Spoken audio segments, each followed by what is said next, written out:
বৈষম্য ছাত্র আন্দোলন ও মহিষাই ওয়ার্ড বিএনপি কর্তৃক আয়োজিত আজকে দোয়া অনুষ্ঠান ও আলোচনা সভার সম্মানিত সভাপতি, প্রধান অতিথি, বিশেষ অতিথিবৃন্দ, সামনে উপস্থিত সহযোগী সংগঠনের নেতৃবৃন্দ এবং কর্মীবৃন্দ, আসসালামু আলাইকুম রহমতুল্লাহি ওয়া বারাকাতুহু। মহান আল্লাহ দরবারে লাখো কোটি শুকরিয়া জ্ঞাপন করি মনিব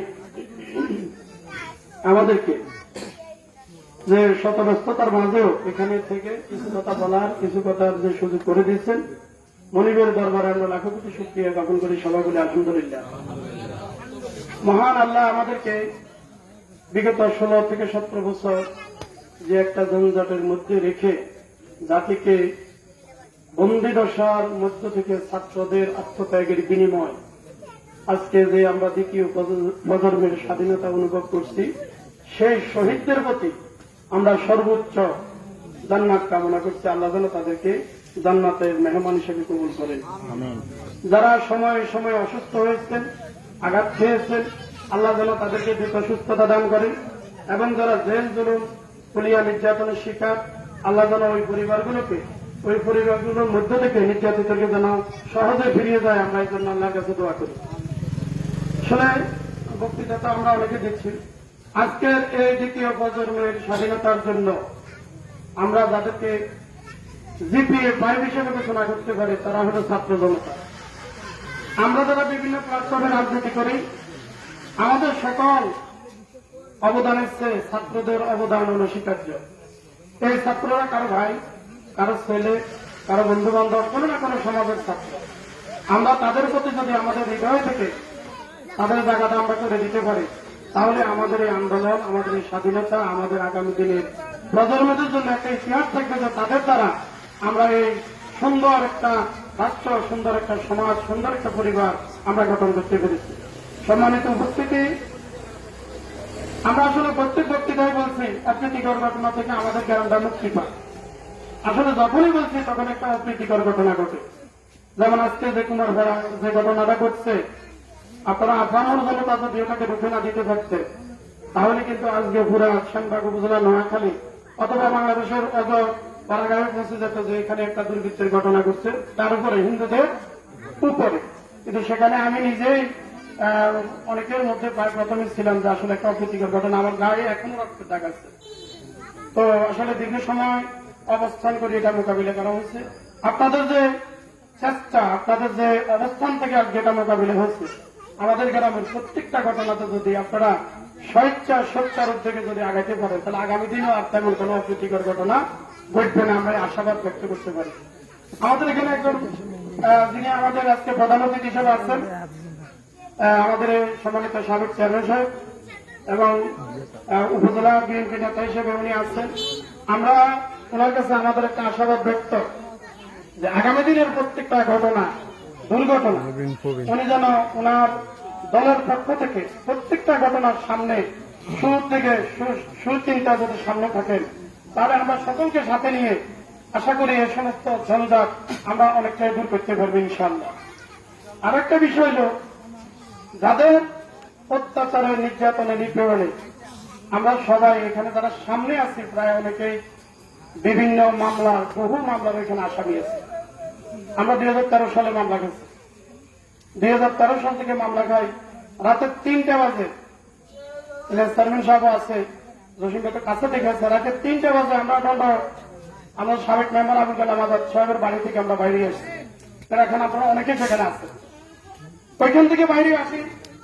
আবার 3টা বাজে যদি বাইরে আসি, সকালে গিয়ে রাত্রি গিয়ে পৌঁছাতে পারছি, বাড়ি নেই। সকাল 6:30 বাজে দুর্বৃত্ত কর্তৃক আওয়ামী লীগের অফিসে 2018 সালের নির্বাচনের আগে আওয়ামী লীগের অফিসে দুর্বৃত্ত সবিন্তার ডালে দিয়ে আগুন লাগাই দিচ্ছে। এর পরের দিন এই আমরা যারা সামনে আছি তার মধ্যে থেকে 2 জন আমরা এখানে আসামি আছি। আমার রোল নাম্বার ছিল 14। তো এই যে আমাদেরকে বাড়িঘর ছাড়া, আমাদের ফ্যামিলি ছাড়া, আমাদের অর্থনৈতিক নষ্ট করছে, আমরা তাদের প্রতি গতকালের আলোচনা আমি বলছি, তাদের প্রতি আমাদের কোনো ক্ষোভ নাই। আজকে তারা মজলুম, যারা 16 বছর আমাদের উপর স্টিমরোল চাপাইছে, আমরা কিন্তু নির্যাতন সইতে সইতে কি হয়ে গেছে, আমার গেল। এখন যদিও আমাদেরকে কেউ যদি ফিরে তেমন গায়ে লাগতো না, কিন্তু তারা তো এখন আতঙ্কে আছে, না জানে কি ঘটে। আমরা কিন্তু তাদেরকে কেউ কোনো কিছু করিনি। তারা কিন্তু আতঙ্কে আছে যে তাদের কি ঘটে কি হয়, কি ঘটে কি হয়। কারণ তারা হুট করে আসিয়ে তো বিপদে জড়াবে। আর তাদের নেত্রী তাদেরকে এমন ভাবে কাজ করে গেছে, এতদিন মানুষ দিচ্ছে সব নিচ্ছিন্ন করছে, উন্নয়ন করছে, সব নিচ্ছিন্ন করছে, উন্নয়ন করছে। কিন্তু যাইবার রক্ত চুরি করে এমন ভাবে বলা গেছে, বলছে রাজনীতিও করা কারোর পক্ষে সম্ভব নয়। ওটা আন্দোলনে যারা নেতৃত্ব দিচ্ছে তাদের সত্তর মধ্যে আওয়ামী লীগ নির্বাচনে যেতে পারবে না। এটা আপনারা অনেকে জানেন কিনা আমি জানি না। কোটা আন্দোলনের ছাত্রদের শর্ত ছিল এই স্বৈরশাসক যেন নির্বাচনে আসতে না পারে। কিন্তু তারা এত উৎসাহী ছিল আমাদের প্রতি নির্যাতনের স্টিম রোলার। তারা মনে করছে যে 41 নয়, 61 নয়, 71 পর্যন্ত সম্ভবত তারা তাদের বিজয় উদযাপন দেখতে পেয়েছে। আমরা ভোট কেন্দ্রে যারা উপস্থিত ছিলেন, এখানে অনেকে ভোটার আছেন, অনেকে গত নির্বাচনে ভোটে ছিলেন। 2-3 জনে ভোট কেন্দ্র ঠান্ডা। আগে বলছিল 3টা হুন্ডা 6টা গুন্ডা ভোট কেন্দ্র ঠান্ডা। এখন আর 6টা হুন্ডা লাগে নাই, 6টা গুন্ডা লাগে না, 3 জন গুন্ডা 3 জনেই ভোট কেন্দ্র ঠান্ডা করছে। এই যে 2009 সালের নির্বাচন, 2014 সালের নির্বাচন, 2018 সালের নির্বাচন, 2024 সালের নির্বাচন, যারা এগুলো করছে আমরা তো তাদের কাছে থেকে চিনি। আমরা কি আমাদের ভোটটা দিতে পারছি না? আমরা কেউ আমাদের ভোট দিতে পারি না। কিন্তু আমি আমার একটা সূত্রের কারণে বিভিন্ন সময় বিভিন্ন কেন্দ্র ঘোরাফেরা করছি, কিন্তু আমি লিস্টে যা দেখছি যে আমার ভোটটাও দিয়ে দেওয়া হয়েছে। আরো একটা সুসংবাদ, সেটা হলো আমার আব্বা মারা গেছে 2018 সালে, 17 সালের 31শে ডিসেম্বর। আমারও বড় এই নির্বাচনে ভোট দিয়েছে। এটা আমার ঘটনা বলছি আমি। তো তারা এত উৎসাহী হয়েছে, কাউকে মরা জীবিত কাউকে আর মূল্যায়ন করে নাই, খালি ভোট দিতেই আছে।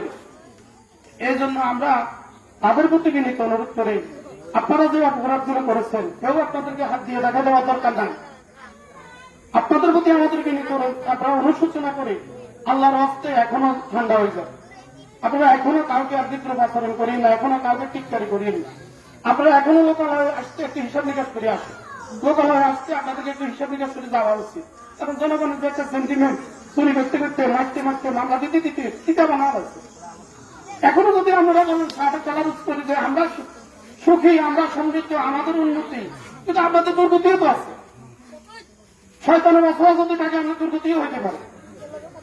তো আমরা যারা আজকে বিজয়ের এই অবস্থান দেখেছি, এই বিজয়টাকে আমরা সংঘাতে অবস্থান না তৈরি করে, খুন খারাপিতে না তৈরি করে, লুটপাটে না তৈরি করি, অন্যের জায়গা জমি, অন্যের দোকানপাট ভাঙচুর না করি, অন্যের বাড়ি করে হামলা না করি, আমরা তাদের জন্য দোয়া করি, আল্লাহ যেন তাদেরকে হেদায়েত দান করি, বাংলাদেশে বসবাস সুযোগ করে দিই। আর যেন এ ধরনের দুর্বৃত্তের জন্ম আমাদের মধ্যে থেকে শুরু করি সারা রাষ্ট্রে যেন আর না হয়। সকলকে ধন্যবাদ জানিয়ে আজকে যারা আয়োজন করছে, আসলে তাদের অনেক কষ্ট হয়েছে, বৃষ্টিগত অবস্থায় তাদের অনেক কষ্ট হয়েছে, আবার অনেক শ্রম হয়েছে। আমরা তাদের জন্য দোয়া করি, আল্লাহ যেন তাদেরকে এখান থেকে যেন আল্লাহ তাদেরকে সুস্বাস্থ্য কামনা করি তাদের, এবং তাদের পরিবারে যদি কেউ অসুস্থ থাকে আল্লাহ তাদেরকে যেন সুস্থতা দান করে দেন। তাদের পরিবার থেকে যদি কেউ মৃত্যুবরণ করেন আমরা এখান থেকে দোয়া করি আল্লাহ যেন তাদেরকে জান্নাত নসিব করেন। আমার এই ছোটটুকু আলোচনা রেখে কেউ আমার আলোচনা যদি মনে কষ্ট নেন, আমি সবার কাছে মাফ চাচ্ছি, কারণ এটা কাউকে কষ্ট দেওয়ার জন্য বলি নাই, নিজের কষ্ট থেকে কথাগুলো বলছি। আলোচনা শেষ করছি। সালামু আলাইকুম রহমতুল্লাহ।